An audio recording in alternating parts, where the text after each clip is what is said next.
Hi, I'm Ashlyn, and this is our group presentation on Mark Zuckerberg's Facebook Live speech from 2016. Our group is made up of Brooke, Heidi, Nevaeh, Daniel, and myself, and we are assigned this speech to find its weaknesses and redesign it based on what we've learned in class. Although we didn't choose this speech, after watching it, it is clear to understand why it was assigned to us. Its big and exciting topic never really reached its full potential. I'm going to start by giving a brief overview of what the speech is about and then go over the problems of its main message. And then Brooke and Heidi are going to go over some of the other critiques of Mark Zuckerberg's speech, including the impact of its message, the structure, and how his emotions and credibility come across. Then Nevaeh and Daniel will share our revised version and show how we would put those improvements into action.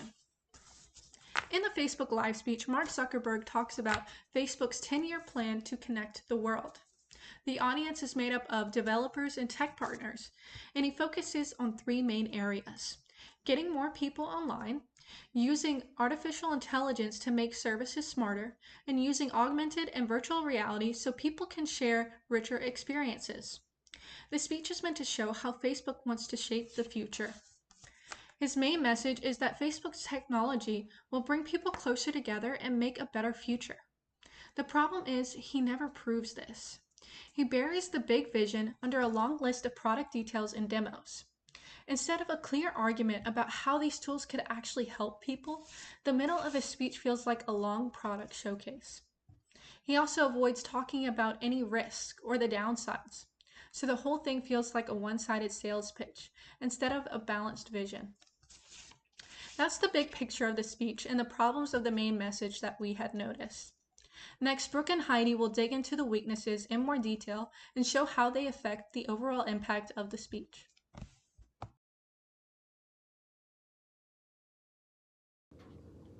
Thanks, Ashlyn. Hey, I'm Brooke. I'm going to talk about three things: the content of the speech, the impact it has on the audience, and the overall structure. Content-wise, he tries to cover everything. In one speech, he crams in connectivity products, AI, live video, VR, messenger, bots, and more. It turns the body into a feature list instead of like a focused message. He throws in some big numbers and big claims, but never really explains what they mean or where they come from. He also never mentions obvious concerns like privacy, mental health, or misinformation. When you talk about just the positives, it makes it seem kind of like a marketing deck. The content feels busy and not really convincing. Because of that, the impact is weaker than it should be. The speech wants to inspire and has the potential to make people feel like they're a part of something huge. But the main thing you remember is products and demos. There's no clear, specific call to action and no single story that really sticks. He never gives the audience a moment to feel like they're personally challenged or invited to do something after the speech. And the structure doesn't help. Although there's a clear introduction, body, and conclusion, the middle, the body part of it feels overloaded. It feels very data heavy. He jumps from one tool to the next, and the conclusion seems very rushed, like he didn't think it out or he didn't have enough time, instead of a well-planned speech structure. Now that we've looked at what he says and how he organizes it, Heidi will explain how this affects his credibility, emotional appeal, and overall logic. Thanks. Thank you, Heidi. Hi, everyone. My name is Nevaeh, and I would just like to explain how we would rebuild the speech itself, starting off with a stronger introduction and then moving on to our three main points. Starting off with our introduction, we would probably start off with a smaller short story rather than a broader slogan. This way, we can bring more human connectivity and emotion to the speech. An example of this could probably be a struggling small business who was able to survive because of promotions that they were able to gain on Facebook. Then another example could be a family who was separated at the borders, but they were able to stay connected because of Facebook. Then he could move into his thesis, which is over the next 10 years, he wants to build better technology like connectivity, smarter services, and ways that people can share experiences that would be able to help ordinary people with real problems. Then after this, he can jump into his three main points. The first main point, we would probably start off with connectivity, and he should explain the people that are offline and why this matters. An example of this could be people that are missing out on education, health care, and job information, and then people that are also missing out on staying in touch with family members. And then when he begins to speak about drones or partnerships, he should probably give at least one example about how this could probably help somebody in a real world situation, or how they are going to face challenges that come from these issues. Then on our second point, we would probably focus on AI, and rather than listing every single product, he should probably list about 1 or 2 products and explain how it makes the life easier. Then he could probably add at least one before and after example, and I mentioned at least maybe one risk of AI, such as bias or privacy, and how they are trying to reduce these issues. Then for our third main point, we would probably focus on how the connectivity has changed and why this matters. We would probably choose 2 main examples, such as a live where somebody is maybe gaining charity money or they are able to connect with other people during a crisis. Then we could use a VR example about people that meet in a virtual space. For each, he could probably provide a brief example and describe what happened and how the people felt and how this fits into the idea of helping people feel less alone.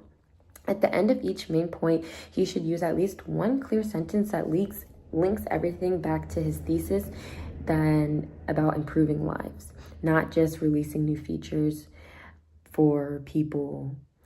Daniel is now going to explain how we'd improve the conclusion, the evidence, and delivery, and how this all connects to what we learned in the course 3446. Thank you, Nivea. I want to take this opportunity to describe our new conclusions, the changes we would make to Zuckerberg's evidence and delivery, and how our new direction connects to this course and what we have learned from it. In the conclusion, he would briefly restate the 3 main ideas: connectivity, AI, and new ways of sharing, and remind the audience of how each one helps real people. Then, he should return to the opening story and show how this plan could help more people like that. After that, he should give developers a specific challenge, such as using these tools over the next year to solve one concrete problem in their own communities. Finally, instead of ending on a vague slogan, he should finish it with one simple, strong line that looks forward and sounds like a real person speaking, not a catchphrase. Beyond structure, we'd also change how he supports and delivers his ideas. We cut the random statistics and keep only a few that are clearly explained and sourced. And we matched each main point with a short, concrete story, because people actually remember stories. For each delivery, we would push them towards more vocal variety, clearer pauses, and facial expressions that match what he's saying. The overall framing would shift from "here are cool products" to "here are real problems that people face and ways that technology might help," with at least a brief acknowledgement that tech can also cause harm and needs to be handled responsibly. All these changes connect directly to what we've practiced in this course. Our introduce yourself, informative, persuasive, and commemorative speeches all pushed us to sound natural, organize clear main points, use solid evidence, tell real stories, and end with a specific call to action. Zuckerberg has a huge platform and an important topic, but his speech falls into common speaking problems. Too much product detail, not enough balanced support, not enough genuine energy. Our makeover shows how following basic speech principles, clear structure, strong support, real stories, and honest emotion can turn this long product announcement into a speech that actually inspires action.